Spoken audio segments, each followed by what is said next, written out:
Hey, what's up you guys, how's it going? It's Papa, and today I'm going to be showcasing you guys probably my last Spright profile of the current format.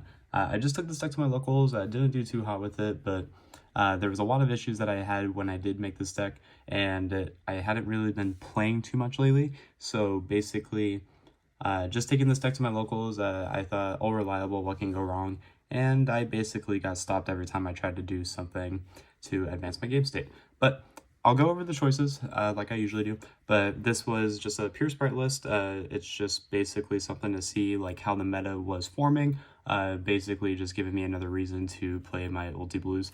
But other than that, we're just going to get into the deck list. I just wanted to see like how the format's going and just see like how to play against like some of the best decks. So this is just a list to compete with the meta right now. But of course we start off with 3 copies of blue. I have to play 3 blue. Since we have 3 blue. 3 copies of Jet.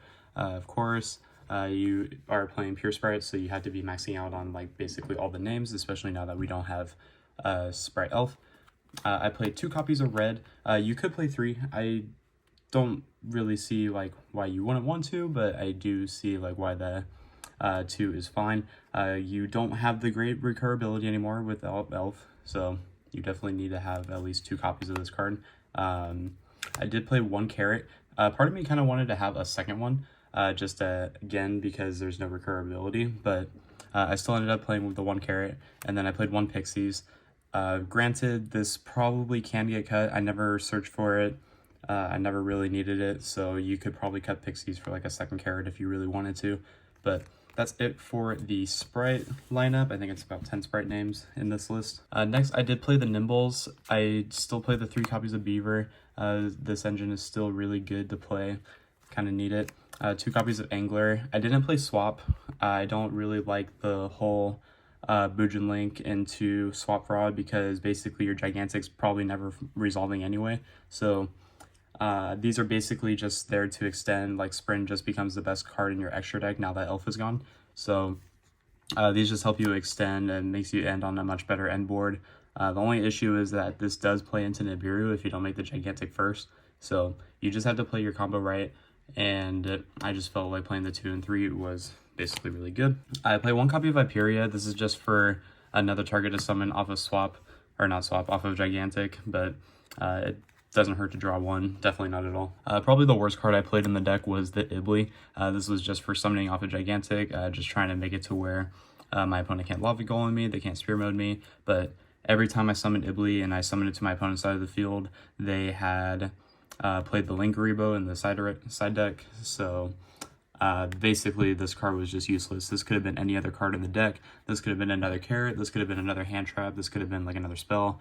This could have just been literally anything. Going forward, I wouldn't play this with Spright if you are going to play Spright, but most people are prepared for this card anyway, so you don't really need it. It's not really that good. And if you get Ibly locked, it doesn't matter. You don't need to play the Linkaribo in the side deck because you play nothing but Link 2s in the extra deck. So definitely don't need to play this card. Hand traps was very standard. 3 copies of Ash, 3 copies of Nib, and then I played 3 copies of Imperm. God, this glare is like terrible, I'm so sorry. 3 copies of Evenly Matched, and then I played 3 copies of Book of Eclipse, all in the main deck. So I just played as many interruptions as I can.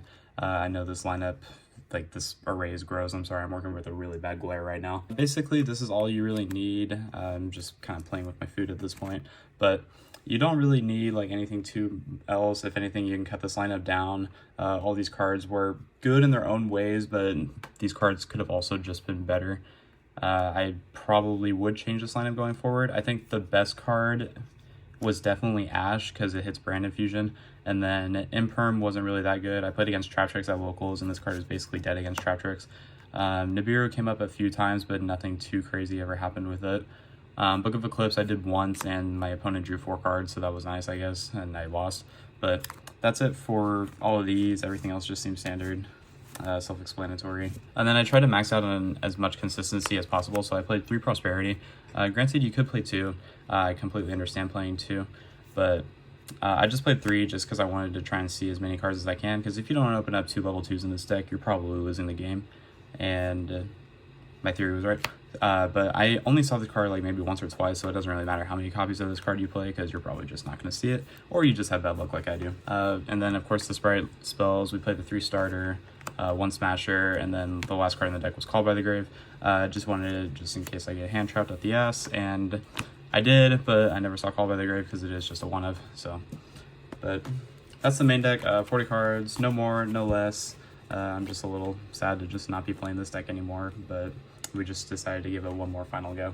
Moving on to the extra deck, 2 gigantic, very standard, 1 gem buster. Never made this card. This card could be cut for like probably Downer Magician would be really cool. Ninja Mosquito, never made this card either.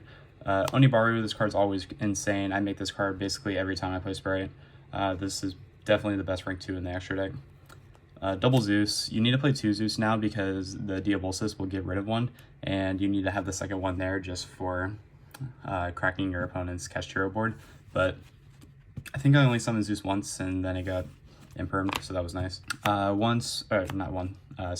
Sprint. You need 2 Sprint now. Same reason, Kashtira is like really big right now, and Diabolsis hits the Sprint out of the deck, so once the Sprint's gone, you can't really extend, so you need to play 2 for that reasoning. And that's also really good too, because if 1 Sprint goes, like if it gets negated and then you go on your follow-up turn, you can just make another Sprint. It's very good. 1 copy of Masquerena, 1 copy of Dark Charmer. This card can also be cut from the deck. Now that Tier Element isn't as like popular as it used to be, you can definitely cut the Dark Charmer for probably like another rank. You could play like the Arclight, you could play the Mannequin Cat if you want, but Dark can really be cut for anything else. I never made it. It's not really that good anymore. 1 Nightmare Penis, of course, you have to play Penis. 1 copy of Nightmare Unicorn, just for the Masquerena, of course. And then 1 Access Code Talker and 1 Avermax. I made Avermax more than anything. Basically, if you're playing against Trap Tricks, your opponent can't really out the Avermax, so that's really cool. And then Access Code Talker is also just a big blowout if you can get to it, but I never made Access Code Talker. I made Avermax more than anything, so going forward I might cut the Access Code Talker, but again, I'm probably just not going to be playing this deck anytime soon, so we'll really just see. And then I'll just show you guys the side deck real quick, but we do play the Resonator, of course. I did play 3 copies of Lancia. I didn't really know if this card was going to be that good or not. It wasn't really good. I think I cited him once. This should be like Joel and Lockbird. I think Joel and Lockbird is really good this format, just for like the versatility that it has. But Lancia is cool and all, it just doesn't do as much as I would like it to do. But that's really that, I guess. 3 copies of Dark Hole. I think this card is really good. You really need this for the Kashtira line matchup, and then if you get Ibly Lock 2 and you just for some reason can't out it, Dark Hole is really good for doing so. But I did play 3 Dark Hole just because I really wanted to see this card, and it's good against everything right now. I was on 3 copies of Thrust. To be honest, this card is very mid. I don't think it's really all that great right now. I just wanted to see how it would perform, and it wasn't really too hot. Like, I saw this card a lot, and every time I saw it, I think I ended up losing that matchup because this card could have just been anything else to advance my game state, but this searching for a card that should advance my game state didn't, because like I would grab Dimensional Barrier off of this, and then I'd still have like no recursion for my turn follow-up, and I would basically lose the game. So like Thrust is a great card, don't get me wrong. I just don't think it's great right now, but I did play 3 of it, and honestly, these could have been anything else. 1 copy of Feather Duster for the Thrust, of course, and then you have to respect Labyrinth, you have to respect Trap Tricks. It's really popular right now. And then 1 Talents just to get off of the Thrust, but granted, I could see a time where you cut the 3 Thrusts and just play 3 Talents instead. It's arguably probably better, but it is what it is. I played 2 Dimensional Barrier. I just wanted to see multiple copies of this card, so even though you get 1 off of Throws, like I wanted to have an extra one just in case. It's really good against Sword Soul, really good against Branded right now, so I just felt like it was much needed to play for the deck. And then the last card I played in the extra deck, or in the side deck I suppose, was the Appointer for the Thrust, of course. But that's going to do it for the video, guys. I know it's not really anything too crazy, but it wasn't really like my best performance, if I may be honest. Again, haven't been playing too much, and I just thought giving one last run with Spright would just be like very canning to do.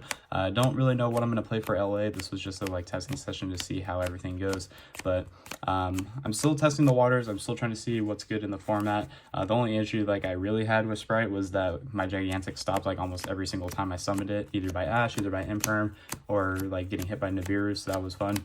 But yeah, it's definitely not the best deck that you can play right now. It's still like one of my favorite decks, don't get me wrong, but it just needs something else just because we're in the format that we are. But that's going to do it for the video, guys. I hope you enjoyed this video. Until next time, this has been Papa, and I will catch you all in my next video.